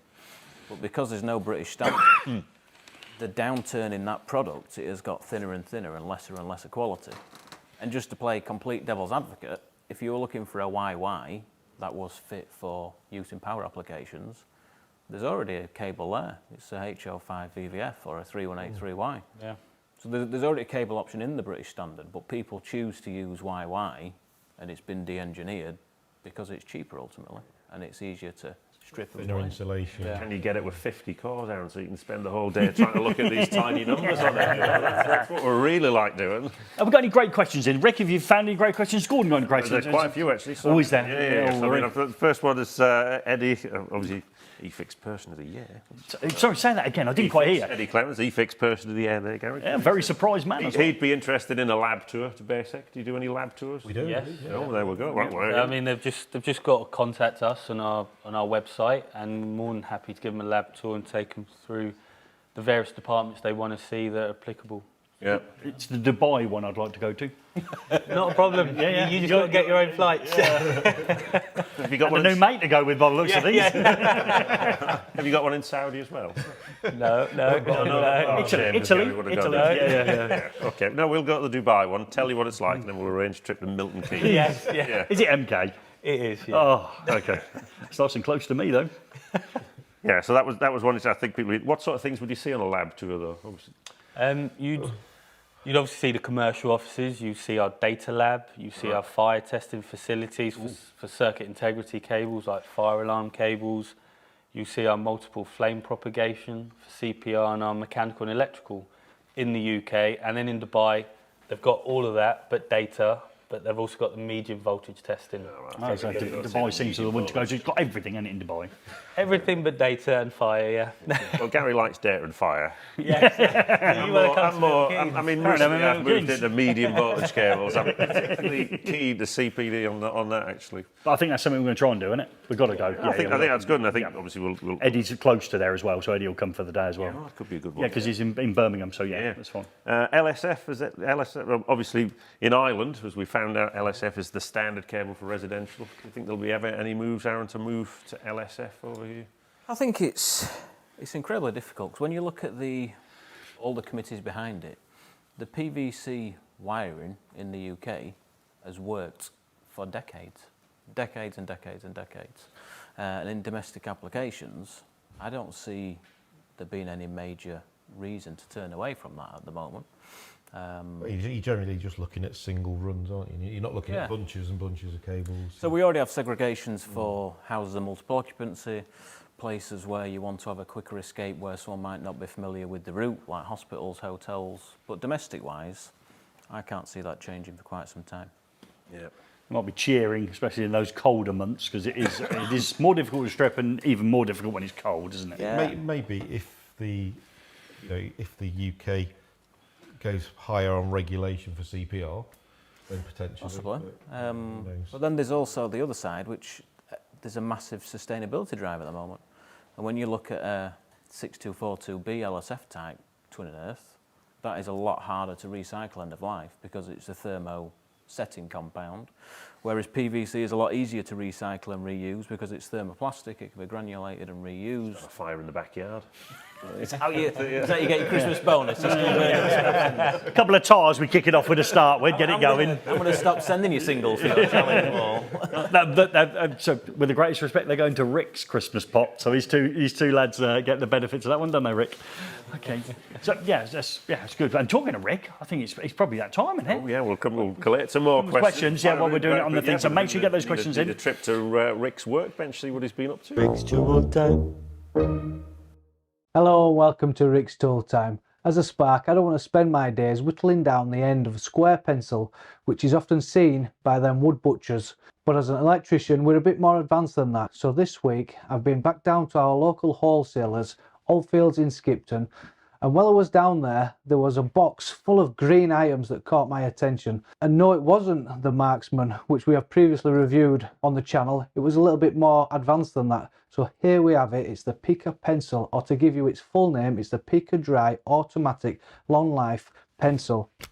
Let's take a look at this. The pencil comes with a handy holster which grips the pencil very well, even if you go out of your way to try and make it fly out. The holster also doubles up as a pencil sharpener, so your marking should always be on point. The clip on the side of the barrel holds onto clothing or even your pocket extremely well. In fact, it's a bit of a pain at the end of the day when you're trying to take it off and store it away. Moving on to the pencil itself, the material feels solid, so it shouldn't be breaking anytime soon. There is a slender section to the front which will allow you to get into all types of nooks and crannies and mark them deep holes. Now to the piece de resistance. With the pencil, it allows for a number of leads to be used. These are the water-soluble multi-use lead, which can be used on most materials which are dry, wet, also used on surfaces which are glossy, rough, dusty or oily, such as marking up brickwork through an outdoor rated junction box, marking up the cut line of a plastic conduit or even the face of a tile. You can even see how we've used the red lead to mark up the steel trunking with the famous Eddie Clemens trunking template. Next we have a water jet resistant lead and a special summer heat lead which are stable up to 70 degrees C, or as we like to say around these parts, cracking flags. Then finally your graphite lead, which most of you will be familiar with for marking up timber when we electricians like to dabble in a bit of joinery, fixing them supports for the back boxes. All leads are approximately 2.8 millimeters in diameter, so this should keep... This is going where it's going, isn't it? Wow. All leads are approximately 2.8 millimeters in diameter, so this should keep your lead in your pencil stronger for longer. Talking of longer, the lead is 125 millimeters in length, so you're good for a small novel on the back of the consumer unit or leaving handy notes for the other trades who always like to help you out. To change the leads in the pencil, you simply need to remove the cap at the top and slide in whichever lead you require. Then press it a few times and away you go. You can store the leads in a handy container. Then finally, so the pencil doesn't keep rolling off the table, there is a small lip which prevents the pencil from rolling around onto the floor. So to summarise, I think this is a great product. I can switch between leads and always have a reliable pencil marker. Yes, it costs a little bit more, but it's worth it for that single unit. No more hunting around for a knife, few simple clicks and we're off again. However, I know what the biggest drawback for me will be. When someone asks to borrow it, I may as well say goodbye because I'm not remembering to ask for it back. But what does it matter what I think? Is it great or is it a gimmick? Let me know and get your votes in. Until then, I'll see you on the flip side. Ta-da. Rick's Tool Time. He's getting pretty impressive now, and he's gonna have his own show away from us at this rate, isn't he? So Rick Stall time. Hopefully you found that really interesting. But of course, it's down to you. So it means we need to embarrass one of our guests. Now we've had a great time today, Mark, and you've had a little bit of fun there on the race hall. You're well above Aaron, so I'm going to leave you alone tonight. Obviously, you're a regular visitor of the place called Turkey. There we go. And they pop out on demand, don't they? So we've had enough fun with you today, Matthew. So I'm afraid, Aaron, it's going to be down to you to summon. Before we go there, let's just ask the audience what they think. They've got 60 seconds. Tell us, do they think the Pika pencil is great or a gimmick? Yep. And while they're on with that, and you can start. My opinion, I thought it was great at the start of the week. And then when I dropped it off the ladders at the end of the week and the lead shattered to bits inside the pencil, it went down a little bit. I still think it's all right, as long as you don't drop it. Yeah, whereas the standard... wooden one... Yeah, you can keep dropping that, yeah. You can drop, because the lead is encased in a sturdy wooden case. Who would have thought of doing I've that? got a similar one at home. Absolutely love it. Well, there we go. One of the best tools I bought all year. You call a pencil a tool now? Oh, yeah. Yeah, I'm quite limited in my tool collection. Yeah. I'll say you're quite limited with your skills Sit behind with the desk tools. and grow widthways now. Wow. I don't get to do hands-on. So when's Aaron getting his pencil out then to give us a good example of when your pencil's in your hand? I love a bit of DIY. So your pencil's out for what job will that pencil get done for? Laminate flooring, skirtings, doors. I just hung some doors. They well hung? Well hung, yeah. Okay, Yeah, time to we're embarrass going yourself now, a little bit more. Okay, then on your knees, Aaron, because we're too tall to... Obviously, on your knees, young man, on your knees. Get down here with me. So we've got to come down here, so like this, and we're going to be summoning from above. So do you remember what you got to say in order to get it to come down? I'm still a bit shocked by you coming towards me saying get on your knees, to be honest. It's a family show, Aaron. It's a family show. So we're going to be saying the following phrase. We're going to be using... Okay, so we're going to try and bring your pencil down. Okay, so you want your pencil to come to you. So ready? On you go then, Aaron. We're doing this together, aren't we? Well, you're going first. Here we go. I'll do the example again. Yeah. Yeah, that was good though, wasn't it? I was good at that, wasn't I? Your turn, Aaron. We need it down. The show needs to end soon. Tool. Is that good? No? Have to start at the back. So that was good. Tool. Oh, it moved. I thought that was worse. Come on, I'll give you a hand. Tool.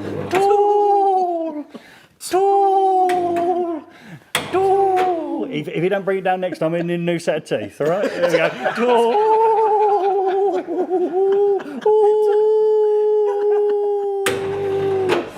We'll go with that one.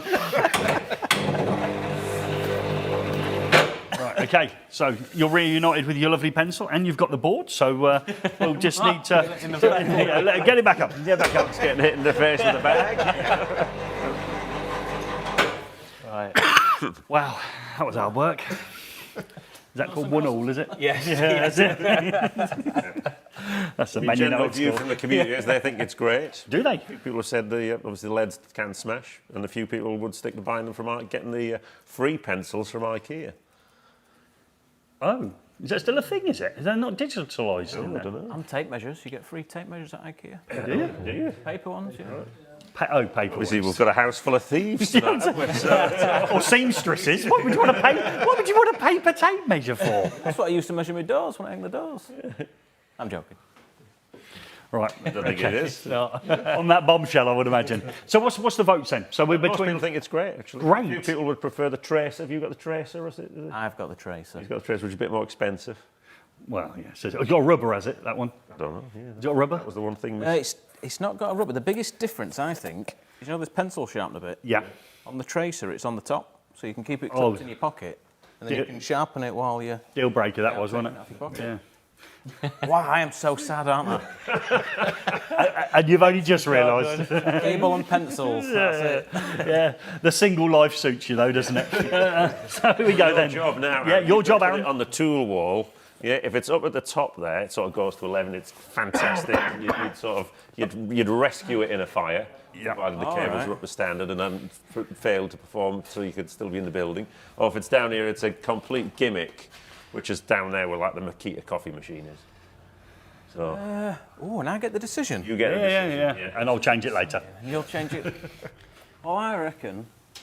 Oh, wow. Somewhere up there. You've improved one already by moving it up. We are. That looks better and I ain't got one of those. I've got one of those. Yeah, I'd like that more, but I do like the pencil. Yeah. Nice. So we're saying that's probably a good 9, isn't it, up there? 11's just there. So that's you think the pencil is a 9. Okay, that's good. Wow, what has the show become? Okay. How many times have you needed a pencil and you haven't had one? Don't know. I don't know, I've got Rick's now. Don't know. Oh, you haven't got this one anymore, because I've already got it in my That's pocket. what Rick said. You see Rick saying waving goodbye to it. Since we've done the video, you can't get hold of his pencil again. It's been everywhere. We used it in our video, didn't we? We just made, so that's good. And that's coming up a bit later on as well. We've got a nice long video as well, haven't we? What's that? We've got a super tube, haven't we? Oh, we haven't done ours yet, yeah? No, we're in the show as well, you know. We don't just present it. We've got our own on segment. that bombshell, if we've got a cable theme, we might as well dive into ours as well. So should we go and see a bit of super tube? Yes, let's have a look at Super Tube. So super tube, folks. You two are talking at the minute. No. Oh, you're having a laugh, and you're having a laugh. Yeah. Okay, no worries. We'll see it next time. We'll see it next time. Yeah. Okay. All right. Okay. Typical, that isn't it? Devastating when they do that. Put it on my list either. Actually. Right, okay. So it doesn't matter. We'll just move swiftly on then. So we're looking at questions. We did a few in the interval. So have you got any there for me that come up from our audience? No, well, we've got another. We've still got another asset, Gary. We had a question in this morning. Did we? Yes. Did we have a question? Did we ponder that question for some time? Well, what normally happens here is obviously we're trying to do a job, a super tube. Today we've been on, and then someone distracts us. We have a quick look at social media, and there'll be a message in your inbox. And it's sometimes, obviously, early in the morning we tend to be together figuring out what the hell we're doing. And this one distracted us for about half an hour, and we couldn't get an answer. No, but when we don't know the answer, we always find ourselves on the phone, don't we, trying to scramble a good friend. I think we rang you before, Aaron, when we've been stuck for an answer. It wasn't this time, so it wasn't anything to do with door hanging or pencils, so you never rang you. So we rang Marcus, didn't we? Our electrician in the field, he didn't know, so he asked Eric, and Eric had no idea. So we were a bit stuck, weren't we? So we'd run out of phoning friends. So what did that mean we would like to do now? The next one on Who Wants to Be a Millionaire, that's when you ask the audience. So Rick, bring in the Ask the Audience. And this is the question we'd like to know. How do you earth bond a micro-bore pipe? Okay. Yeah, now just a bit of context on this. It was, let's see, who sent us this one in? I've got my notes here, hold on. We'll find it because it's their moment. It is. How much is the question worth? Where are we up to on the board? Where we're up to at the minute, we're not even on the board yet, so we've got to get this one to start, and we'll follow up with future ones. Hold on. Along with the asset of the super tube, we got the bloke's name that. No, it's on here somewhere. That's it. Andrew Palmer. There we go. Seamless. Of Honiton Electrics. Now, obviously, the background: a micro-bore pipe, usually from an oil tank. Yeah, back into the oil boiler remote in the garden. So you might need to earth it if it has been in contact with the soil. Yeah, but the minute you mention pipes, I'm thinking bonding clamps. Whip out a bonding clamp and we're all good to go. Why is the bonding clamp not the preferred choice of solution? Because you can't find one that an oil pipe is usually 10 millimetres or less. Right. And the bonding clamps only go down to 12. Ooh. Yeah. What have you used in the past, Gary? The last one I did, I used a bonding clamp. Did you? Yeah. Yeah. I can't go back. It's been ages, and we don't speak anymore. Was that tight round the pipe? It was to a plastic tank, so I'm all right. It wasn't a strange. You're one of them, were you? Yeah. Well, just going to have to be this time, aren't I? Yeah, I'm not going back there. So, spent 19 weekends of my life rewiring his house, and never once got even fish and chips. Nothing at all. 19 weekends I gave up. Yeah, I thought that was the end of the relationship at that point. Yeah. Yeah. Can't get those 19 weekends back, can you? Yeah. You can't. Oh, it's a different story, anyhow, one that's rather bitter. So we would like your solution to this problem. So you are a regular bonder of smaller pipes. And if you are, obviously you know what the solution is, because we didn't know the solution after half an hour and we gave up. So it's give us our new segment, and our segment's called... Ask the audience. Wow, seamless there. There was no delay at all. The answer's coming in here. So good. Said, is there such a thing as earth bonding? There you go. Okay. That's it. Jubilee clip was Richard from Sockets. So that's a... How would you connect the... How are you going to connect your protective conductor to that? Don't say clamp it between the two. Okay, so squash it between the two. Yeah, lovely. What else? Another ones? All-round band yet come in? No, I thought you can get perforated copper band. I could swear I've seen that done before. What? Yeah, but we've seen lots of things done before. I mean, it's the right solution. Yeah. perforated copper end and a brass nut and bolt. Come on, they must be flying in now. Our audience knows. Oh, good one from Eddie. Are you ready for this? Got him. Yeah, I think this is the favourite.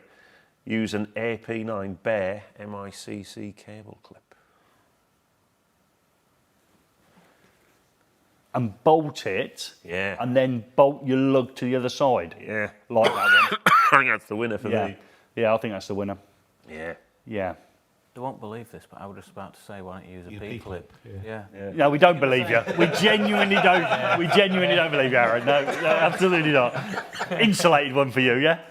Mark thought the same as well. So we knew the answer. Well, Mark would have been right, but yeah. I like that one. Yeah, that's good, isn't it? That's probably the way forward, isn't it? Yeah. The right size. Yeah, that'll be the one for me. Yeah, I like that one. Good answer. Yeah. And Joe Robinson's chipped in here. I'd ask if it actually needs bonding. Well, that was the. But I didn't read the full question out to you there, Joe, because he did put, I would test to see if it actually needs bonding in the first place. Yeah. Yeah, he was trying to already negate the first answer, which ours would have been, does it need bonding? He already came in with that at the start, wasn't it? So I like Eddie's one. Any more? So don't give up just because Eddie's got a good idea. I think that was a good one, that. Well, he's Person of the Year, isn't he? Yeah, we'll be Perhaps we'll have Man of the Year next year, and then Lady of the Year, and They of the Year, and he'll win again. Everyone's agreed with Eddie now. Yeah, I bet they are. Flying in. That's what I thought, Eddie. We'll have a short That's video of it later in the week. Yeah. Thank you very much. Yeah. Look out for the short video. Yeah, we need a bit of microbore. Well, yeah, we've got loads of MI. I'll just pretend the MI is microbore. So there we go. Job done. Oh dear. Yeah, we're stretching it a little bit there. Yeah, that was good, that. Yeah, it was good. Yeah, so Steve Hurrell's watching, he'd just stretch a cable over from his Easy Earth on the radiator. That's yeah, close to probably. the boiler. Yeah, and he's full of SY Flex as well in his house. So yeah, that's all good. Yeah, so it's good. So that's a new segment. So again, the problem being we'll be selective with our questions when they come in, but we'll try and do this again where we get a chance to ask our wonderful audience. Yeah. So that means we're through to the next thing. I think we've gone up the ladder. I wonder if we can secure our money. Is that the new version or was the old version? Any of it? Where we get up to $1 million? Yeah, okay, that's the one I remember. We should probably need to change the currency values and go on week by week until someone can't answer it. But, well, with inflation, I suppose £1 million buy a bottle of milk wouldn't it, by the time we get there. So, yeah. That's good. And that's actually, we've answered that. Yeah, in less time than we wasted discussing it. Yeah, absolutely. So next time, let's cut out the middleman. Just not bother. Yeah, just wait for the questions to come in. Brilliant. So thank you very much, Eddie, as always, for being in those comments. So that is fantastic. Did his sockets in the comments? Did he notice his splates come through? Or did he get very notice the splates? So we tried to Eddie Clements' template. We're trying to. And again, if you haven't had a shout out so far, remember we've changed the end credits. So some of you regular viewers that stay on right to the bitter end may find themselves in the role at the very end. But you'll also have a chance if you've give a question in to be mentioned in our register. Is that right? Are we doing the register this evening? Yep, good. So we're all ready and locked and loaded for that as well. Any more questions come through related to BASEC? I mean, people sort of said, how much does it cost to test and certify a cable? Is that a sort of... depends who's asking. It is. It's not cheap. It depends because you have to have a an ISO 9001 type audit as well. So it's it kind of equalises out. The more cable you make, obviously, the less it costs to certify per metre. So So do you have to sort of go to visit the factory, or if they've got a quality assurance process, check that it's all right? Yeah, so we'd audit the factory, and then the reason why we can't answer the cost, it depends on how many people are in the factory. We'll change the days of audit. More people, more audit days, which then we do a calculation and it gives the annual audit days. Also depends on the cable standard. If it's a fire-rated cable, it will need fire tests, which are additional tests. If it's a PVC cable, it just might need only mechanical and electrical tests. So it's very broad. It's the cost of peace case of by mind. case. The cost of we would say it's the cost of peace of mind because there are lots of cost of peace of mind. Yes. What a lovely quote. TIC companies. There's some that you do just as we said before. You could have a one-off test, just backed up by an audit, but we like to do both. We like to do the testing on, there's a calculation on how many kilometres you make.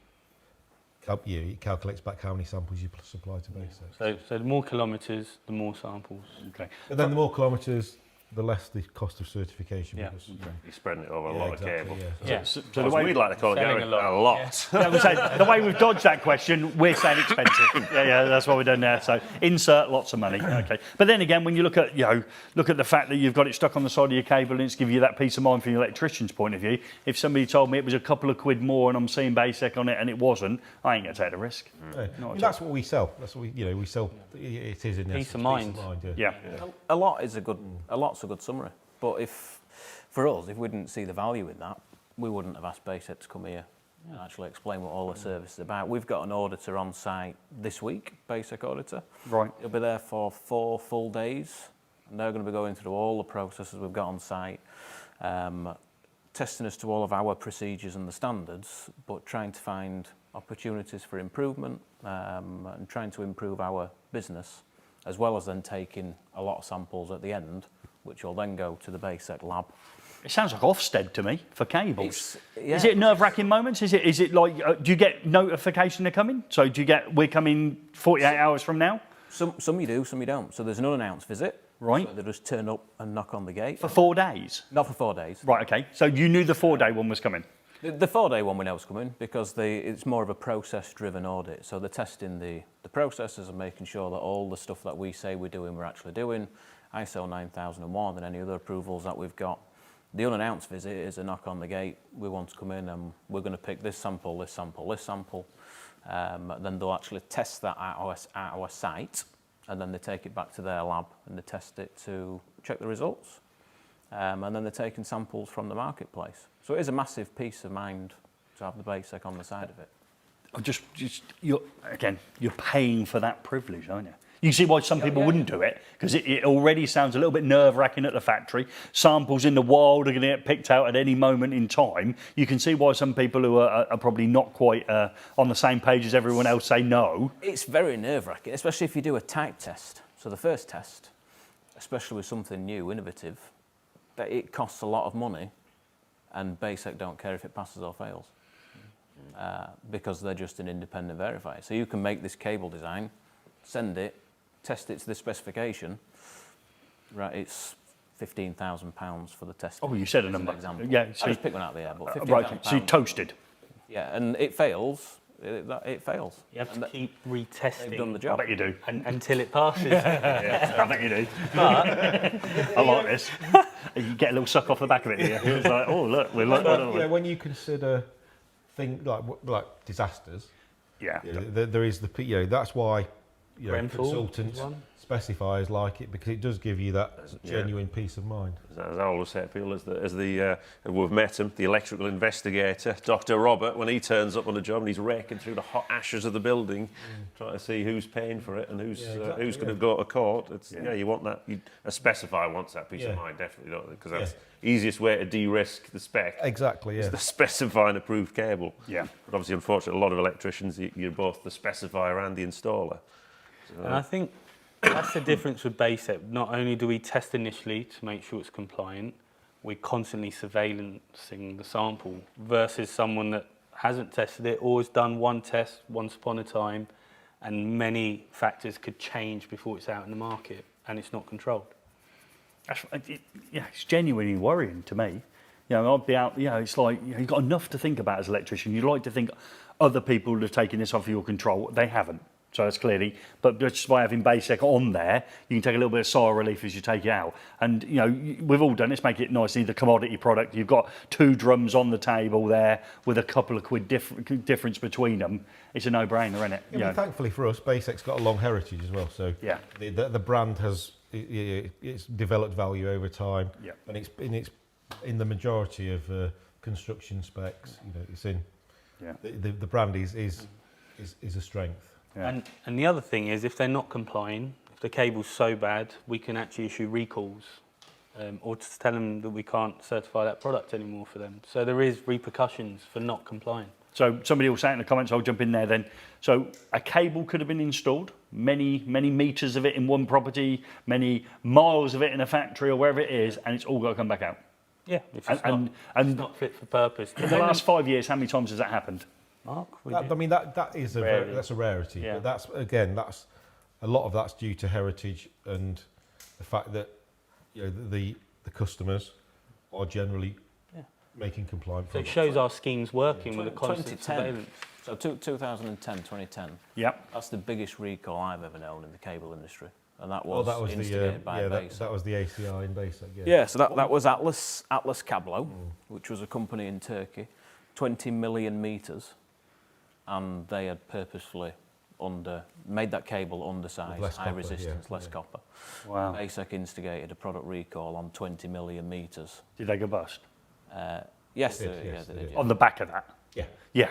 I was going to say, I mean, that's... I think the same factory reset up again. But Yeah, okay. Yeah, we can all do that next week with slightly different names, slightly different logo. the BBC actually did some footage on it. They did Yeah, a it Fake was, Britain yeah, episode. Fake Britain, that was it, yeah. And they're all- What sort of cable was that? Is it one particular? Twin and Earth, Flex, Armoured, Meter Tails. And out of the recall, I'm sure there were only, I'd have to check the numbers again, but last time I did BBC, there were only about 11 million they got back, so there were 9 million metres still installed or in the marketplace. Wow. Yeah. You Very know what? important. Yeah. And they paid for the privilege of that. So they knew the rules they were playing by because they wanted your BASEC on their cables and they still made a decision that done I that. mean, that was, like you say, it's 2010-ish. It's Yeah, before a lot of the the changes. copper price was really on the way up, and it's kind of, it depends on the risk that the people are prepared to take. But obviously, our job is to mitigate those risks. But it wasn't like looking for a needle in a haystack if they did 20 million metres of it, though, was it? It was like you couldn't help but fall over it, could you? Oh, that cable's no good. Wow. That's where a lot of the changes come in with the unannounced audits were added and the marketplace surveillance. Because unlike our site, we're in the UK, we have a lot of stock. A lot of the other companies overseas were making to container and shipping it to the UK. So hand to mouth. Hand to mouth. So you could make whatever you wanted, ship it in a container. No one was ever going to be able to get their hands on that to test it. Because whatever was in the factory was all right. And that's why it completely changed the marketplace. And there's a lot of talk about golden sampling and the Golden unannounced. sampling, is that what we call it? Yeah, golden sampling. Best So sample submitting Ah, one yeah. sample. When the inspector turns up. Well, that's like lesson observation. You get that decent lesson out. Yeah, this is me Rolls Royce lesson. The rest of the time it's junk. Yeah. Thanks. You went quickly there with the rest of them junk, didn't you? Yeah, you've only just met today as well. Yeah, the rest of my lessons were rubbish. So all good stuff, really. Do you want to take us to the register I think now? that was good, yeah. I think we need to cut the register. There's still plenty of people on, so I'll give Joe a good mission. You know your mic on this week, Joe? Yep. Yeah, good. You just turned it on. Oh, yeah, here we are. So I'm just trying to get my mic sorted, but welcome to the register, everyone. Thank you Liam all for Gallagher. joining us. Move it down. I might just sit down, to be fair. That's probably better. Right, okay. Well, Emmy. Straight into it. We have got a new mic because last week I forgot to turn it on. So this week we haven't got that problem. So straight into it. We've got some international viewers, but I'll leave them to the end and we'll start. So we've got Sean Dempsey, we've got Sockets, Troy Boy, Mr. Cameron, Dave Noble, Bobcat, Billy Toy, In True Serve, Terry Moore, James Kane, Short Circuit, Richard Cockerline, need to get your prize to you, prizes, sorry. Chris Osmond the Sparky, Carl Robson, Azuri Electrical, Our Soul Trader, Early Years Learning is Fun, Sean Gorry, Gadget Man, James Matthews, Ren Skylark, Darren Cranis, Matt Marine Eng, Pegasus Electrical, Sean the Spark, Doc Store, Keith, Alan Chan, Ben Farnworth, Mr. Cameron, Sergio Fernandez, and Mr. Cameron again. Nope. So now we'll go to the international viewers. So we've got Nikki Sinnott from Ireland. We've got Simon Fugg from Norway. We've got Samir Selimovic from Bosnia. We've got 365 Aqualife from Malta. East Power Engineering from Kenya. And Trespire from Israel. There we go. There we go. God, he gets all the hard sections, doesn't he? I'd have been absolutely no good at that. Well done. So thank you very much from wherever you've come. Again, these are the people that were on live with us. Remember, you could be watching this on catch-up. And if you're watching on catch-up, remember to get those comments in as well. Yeah, but I think Gary, we're actually now 20 to 10. Are we really? And you're on holiday tomorrow and Friday, aren't you? Got an early flights. Yeah, little cheeky little holiday for Gordon in the middle of his working week. But that's a different story and one that's funny between the team. So we'd like to thank, as always, you for joining us. Okay, so without you, we wouldn't have these live streams. And it's your comments that drive us on. And we're going next time out, and we're not there yet because there's loads of fun bits to go at the end. So don't go jumping off yet. We've got Matrell coming in, got Brendan coming in, and we from Matrell Instruments. So we'll be diving into talking about cables, great cables and substandard cables. We're going to test them next time with some test instruments and find out what's going on there. Obviously, I think summarising a lot of things I'm seeing in the comments here, obviously, I think a lot of electricians want more knowledge when it comes to cables about the various standards and about the things they should look for. So a whiff of a CPD about it. There is a whiff of a CPD in there, really. So I think that would be, yeah, I think. And I think if we can get down there to Milton Keynes to have a poke around, I think there's a chance. You've got Milton Keynes, Gary, and Michelle has already indicated she'd be delighted to go to Milton Keynes for a holiday. Yeah. And I'll go to Dubai. Well, she's not going on. Well, if she's not going on holiday this year, Milton Keynes would be an up for us, so that's all good. We'd also like to thank the people that support us to bring this live stream to you every 2 weeks, and we're back in 2 weeks with Brendan from Matrel. We'd like to thank our headline sponsor, the Lasico Group. So thank you very much. They are also our sponsor of our 30 Under 30, and those awards have gone out, and we're very close to the point of which we instigating the award ceremony for that. We'd also like to thank the good people at the Ludum Palazzoli. Yeah, we'd like to thank those. We'd like to thank our new sponsors for it. What were they then, Gordon? My Energy. They are. Yeah. And we'd like to thank our final sponsor, which is Doncaster Cables. Oh, I thought I was trying to so confuse him now on the last one, so it dropped you out, Aaron, on the last one. So yeah, thanks to those people that support the live stream. You notice them a lot also on the race wall, and we've got the EV charger behind you there from the Zappy 2 there, just above your shoulder. So that's all good. So we're going to be back with you in a couple of weeks' time for that Matrel one. We'd like to leave you with our fantastic end credits. We'd also like to thank our great guest today. As always, friend of the show and also a stand-in for me when I'm on holiday. That won't be happening for a long time now, Aaron. So Aaron's joined us from Doncaster Cables. We've had some great fun today, Mark, and thank you ever so much for joining us. Yeah, and obviously, when you're not in Turkey, you're on the bench next to me.